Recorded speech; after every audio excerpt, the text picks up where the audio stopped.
హల్లెలూయా. దేవునికి స్తోత్ర. Good morning. మేల్కొన్నారా? రండి మరి దేవుని మాటను ధ్యానిద్దాం. చిన్న ప్రార్థన. పరిశుద్ధుడా, నీకు వందనములయ్యా. ప్రతిరోజు నీ మాటలు మేము ధ్యానిస్తుండగా, మాకు నేర్పిస్తుండగా, మేము వాటిని గైకొనుటకు, నీ ఆశించిన స్థాయికి ఎదుగుటకు, ఫలించుటకు సహాయము చేయమని క్రీస్తు నామములో అడుగుచున్నాను తండ్రి. ఆమేన్. పొద్దున్నే లేచి ఎంతసేపు ప్రార్థన చేసుకున్నారండి? ఇది అనుదిన ధ్యానం కాబట్టి, వాక్యం ధ్యానించే సమయం కాబట్టి నేను చిన్న ప్రార్థన చేశాను. ఒంటరిగా మనం ఎక్కువసేపు దేవునితో గడపడం అభ్యాసం చేసుకోవాలి. ఒక ఆధ్యాత్మికంగా ఎదగాలన్న ఆశ కలిగిన వారికి ఉండవలసిన లక్షణాల గురించి గత 3 రోజులుగా మనం ధ్యానిస్తూ ఉన్నాం. మొదటిదేంటి? ఆధ్యాత్మికంగా వర్ధిల్లాలనుకునేవాడు ప్రార్థనతో తన జీవితాన్ని, దినచర్యను ప్రారంభిస్తాడు. ప్రార్థనకు ప్రాముఖ్యత ఇస్తాడు. దేవునితో సహవాసం కలిగి ఉన్నట్లుగా ప్రార్థనా జీవితాన్ని కలిగి ఉంటాడు. రెండోది, ఆధ్యాత్మికంగా వర్ధిల్లే వ్యక్తి లోకాన్ని నమ్ముకోడు. లోకములో ఉన్న వాటి మీద తన మనసు ఉంచడు, కానీ దేవుని మీద నమ్మిక ఉంచుతాడు. అన్ని విషయాల్లో దేవుని మీద నమ్మిక కలిగి ఉండటం, దేవుని మాట ప్రకారంగా నడుచుకోవటం అభ్యాసం చేసుకున్నవాడు ఆధ్యాత్మికంగా వర్ధిల్లుతాడు. మూడవది, తన ధ్యాస, ఆశ అన్నీ కూడా దేవుడిని సంతోషపెట్టాలి, దేవునికి ఇష్టడుగా ఉండాలి, దేవుని చిత్తాన్ని ఎరగాలన్నదిగానే ఉంటుంది. కనుక దేవుని వాక్యాన్ని క్షుణ్ణంగా పఠించటం, ధ్యానించటం, దినమంతా దేవుని వాక్యంతో గడపడం, రాత్రి వేళలు కూడా దేవుని వాక్య ధ్యానాలతో తన హృదయాన్ని నింపుకొని ఈ లోకములో ఉన్నటువంటి ఆశలకు చోటు ఇవ్వకుండా, లోక భ్రమలోనికి పోకుండా దేవుని కొరకు జీవించగలుగుతాడు. నాలుగోది, ఆధ్యాత్మికంగా వర్ధిల్లే వ్యక్తి దేవునికి అన్ని విషయాలలో విధేయుడవుతాడు. ఆయన మాట వింటాడు. మాట వినటం అంటే మాటలు వినటం వేరు, విన్న దాని ప్రకారంగా నడుచుకోవటం వేరు. మనం దేవుని మాటలు వింటూనే ఉంటాం, కానీ ఆ మాటల ప్రకారంగా నడుచుకోవటం లేదు. మీరు వినువారిగా మాత్రమే ఉండక విన్న దాని ప్రకారంగా నడుచుకోవడం వలన అని దేవుని వాక్యం సెలవిస్తుంది.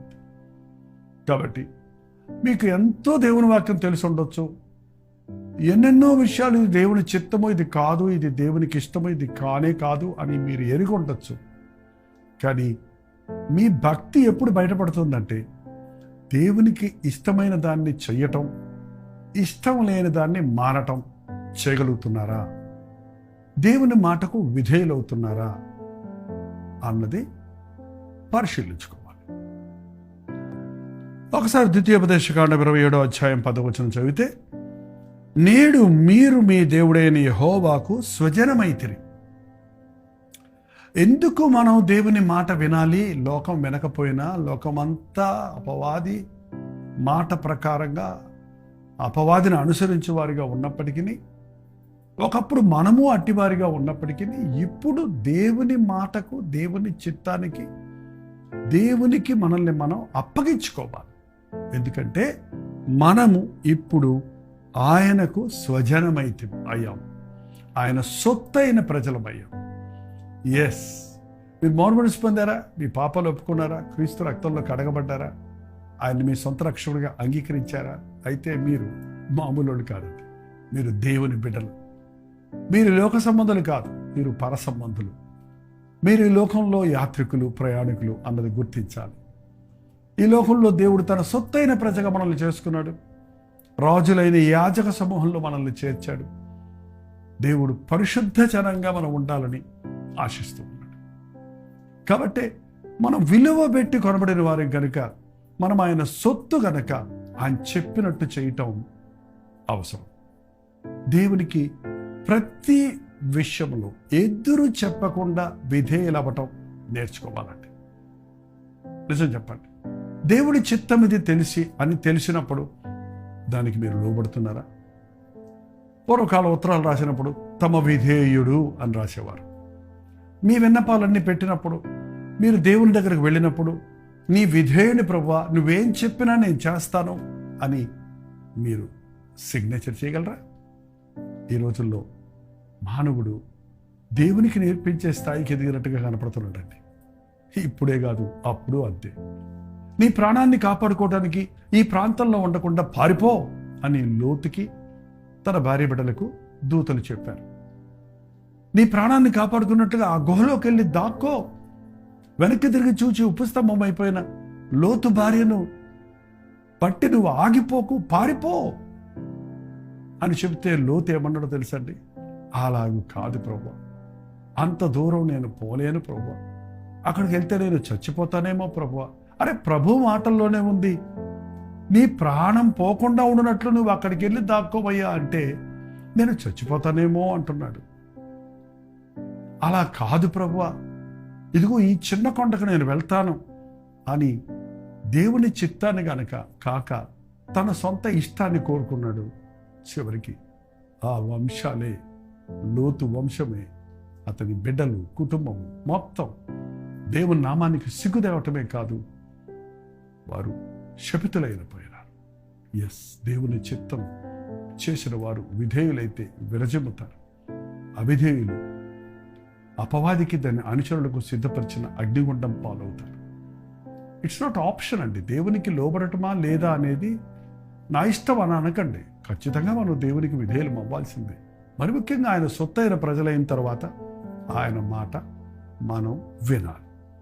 గాడిదలెంబడి తిరుగుతున్న సౌలును తీసుకొచ్చి దేవుడు ఇశ్రాయేలులకు రాజుగా చేశాడు. కొత్త మనసు ఇచ్చాడు, అభిషేకించాడు. సమూయేలు వంటి ప్రవక్త ద్వారా అభిషేకించబడి ఇశ్రాయేలు రాజుగా కొంతకాలం చాలా గొప్ప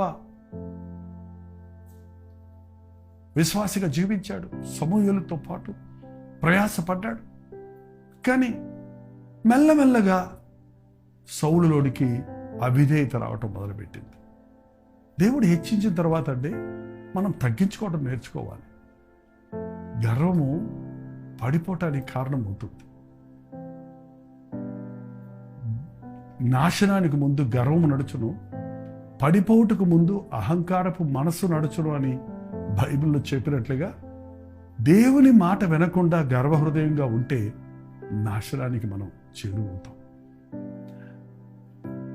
వెళ్ళి అమాలేకీయుల మీదకు వెళ్ళి ఆ రాజును చంపి అక్కడ సర్వస్వము నాశనం చేసిరా అని ప్రభు చెప్తే సగం సగం చేసి వచ్చి నేను చేసేసాను, అక్కడ జబ్బు గల వాటిని వీటిని చంపాడు, మంచి వాటిని తెచ్చుకున్నాడు, రాజును చంపమంటే అతన్ని పట్టుకొచ్చుకున్నాడు, ఏంటేంటో చేశాడు. దేవుడి మాటకు సగం విధేయత అవిధేయతేనండి. సగం విధేయులు పోతుంటాం కొన్నిసార్లు. మనం సగం చేస్తాం, అది సంపూర్ణం కాదు కాబట్టి అది చెయ్యనట్టే లెక్క. విధేయత, అక్షరాల దేవుని మాటకు విధేయులవ్వటం మనం నేర్చుకున్నప్పుడు ఆశీర్వదించబడతాం. మన ఆధ్యాత్మిక జీవితంలో మరో ఆలోచన లేదు, మరొక ఆప్షన్ లేదని గుర్తించినప్పుడు, దేవుడు చెప్పింది ఉత్తమం అని తెలిసినప్పుడు లోబడతాం కదండి, విధేయులం అవుతాం కదా. నువ్వు అవిధేయత చూపిస్తున్నావంటే దేవుని నమ్మటం లేదన్నమాట. ఆధ్యాత్మిక జీవితంలో ఒక వ్యక్తి వర్ధిల్లే కొలది తన సర్వమును దేవునికి అప్పగించుకోగలుగుతారు. అటువంటి జీవితం మీరు కలిగి ఉంటున్నారా? దేవుడు చెప్పాడు, సౌలు అవిధేయుడయ్యాడు, వెళ్ళు అని సమూయేలుతో చెప్పినప్పుడు సమూయేలు వచ్చి మాట్లాడుతుంటే ఏదేదో ఎక్స్ప్లెనేషన్ ఇస్తున్నాడు సౌలు. లేదు నేను మంచిగా చేశాను, నీ కోసమే చేశాను, నీ దేవుని కోసమే చేశాను, ఇవన్నీ అక్కర్లేదండి. దేవుడు చెప్పింది చెప్పినట్టు నీ తెలివితేటలు ఉపయోగించక్కర్లేదు. దేవుని కంటే మనం తెలియగల వాళ్ళమా? దేవునికి సలహా ఇచ్చేంతటి స్థితికి వెళ్ళేవారిమా? ఎంతమంది ఈ రోజున దేవుని చిత్తానికి బయటికి పోయి గాడిద చేత హెచ్చరించబడ్డాడు బిలాము ప్రవక్త. దేవుడు చెప్పాడు, నువ్వు వెళ్ళొద్దయ్యా, వారు ఇశ్రాయేలు ఆశీర్వదించబడిన జనం, వారిని నువ్వు శపించకూడదు అంటే వెళ్తాను 1కి 3 సార్లు అడిగి వెళ్తే వెళ్ళు కానీ శపించడానికి వీల్లేదు అన్నా కూడా ఏదో కంగారు పడ్డాడే కానీ దేవుని చిత్తానికి బయటికి పోతున్నాడని తెలియనప్పుడు గాడిద చేత దేవుడు మాట్లాడింపజేశాడు అన్నది కూడా తనకి గ్రహింపు కలగకపోవటం, ఎంత మూఢత్వంలోకి వెళ్ళిపోయాడో చూస్తున్నాం. అవిధేయుడు హృదయం కఠినమైపోద్ది. అవిధేయుడు అపవాదికి చోటిచ్చిన వాడు అవుతాడు. దేవుని మాటకు లోబడాలి. సమూయేలు ఒక మాట అన్నాడు చూడండి. సమూయేలు రాసిన సమూయేలు మొదటి గ్రంథం 15వ అధ్యాయం 22వ వచనం. అందుకు సమూయేలు తాను సెలవిచ్చిన ఆజ్ఞను ఒకడు గైకొనుట వలన యెహోవా సంతోషించినట్లు, తాను సెలవిచ్చిన మాటను ఒకడు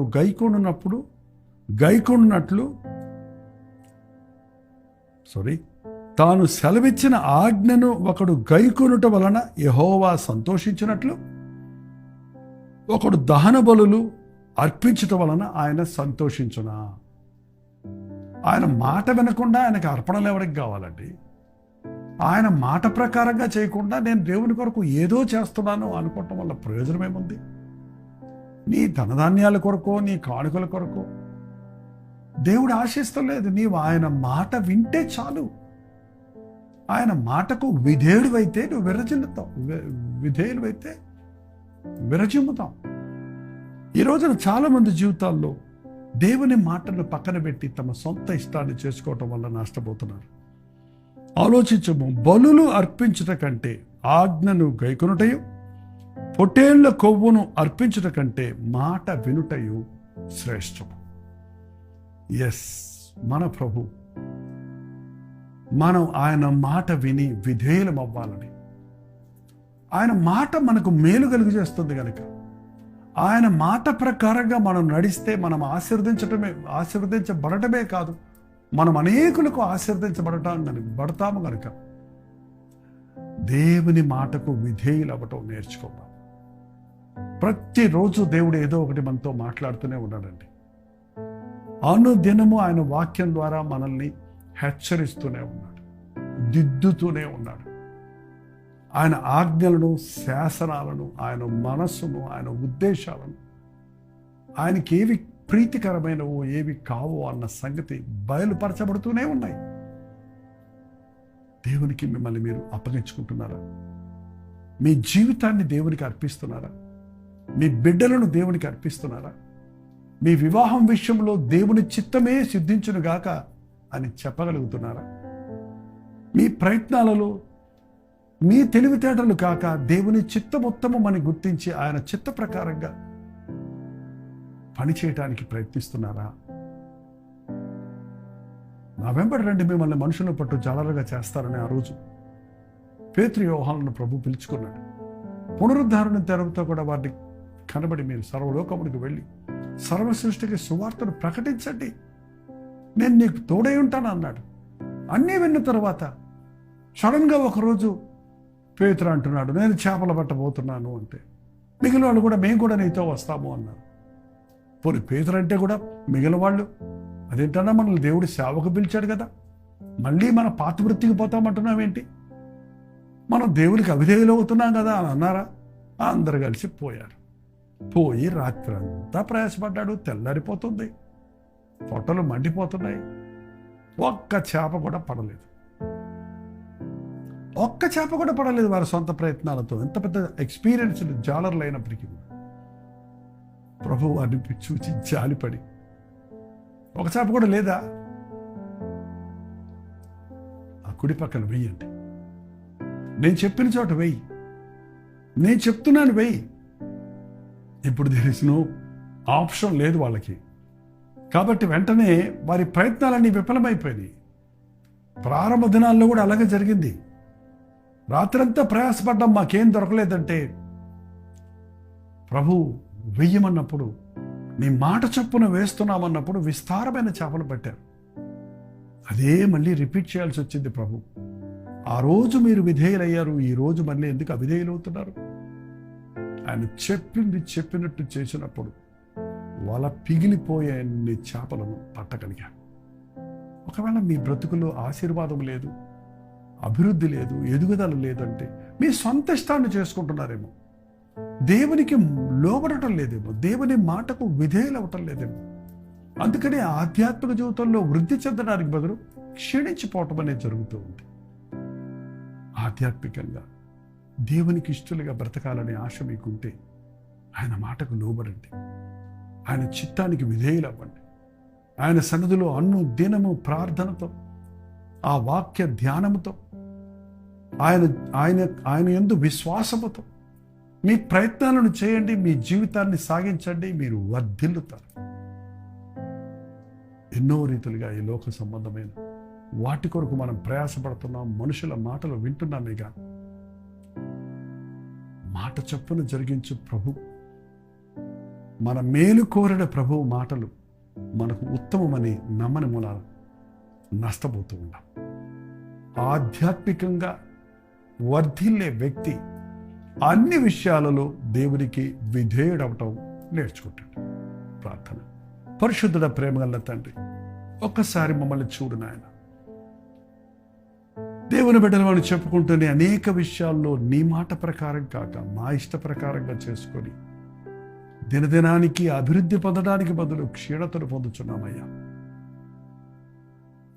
మేము నీ సొత్తైన ప్రజలమని, మేము నీ స్వజనులమని, నీ చేత ప్రేమించబడిన వారిమని, మా కొరకు నీవు కలిగి ఉన్న ఉద్దేశములు మేలుకరమైనవే గాని హానికరమైనవి కావని మేము విశ్వసించుటకు, నీ మాటలు కఠినమైనవి కావు, కష్టమైనవి కావు, విధేయత వలన అద్భుతాలు చూడగలిగినట్లుగా మా జీవితాల్లో మేలు కలిగిస్తావని నమ్ముటకు మాకు సహాయం చేయి. సౌలు వలె నీవిచ్చిన భాగ్యాన్ని పోగొట్టుకోక అవిధేయతకు చోటిచ్చి నష్టాలు కష్టాలు కొని తెచ్చుకోక నీకిచ్చే అర్పణల కంటే, నీ కొరకు చేసే పనుల కంటే నీ మాటకు లోబడటమే ఉత్తమమని గుర్తించి అన్ని విషయాలలో నీ వాక్యానికి విధేయులమవుటకు మా ఒక్కొక్కరికి నీ సహాయము చేయమని క్రీస్తు నామములో అడుగుచున్నాము తండ్రి. ఆమేన్.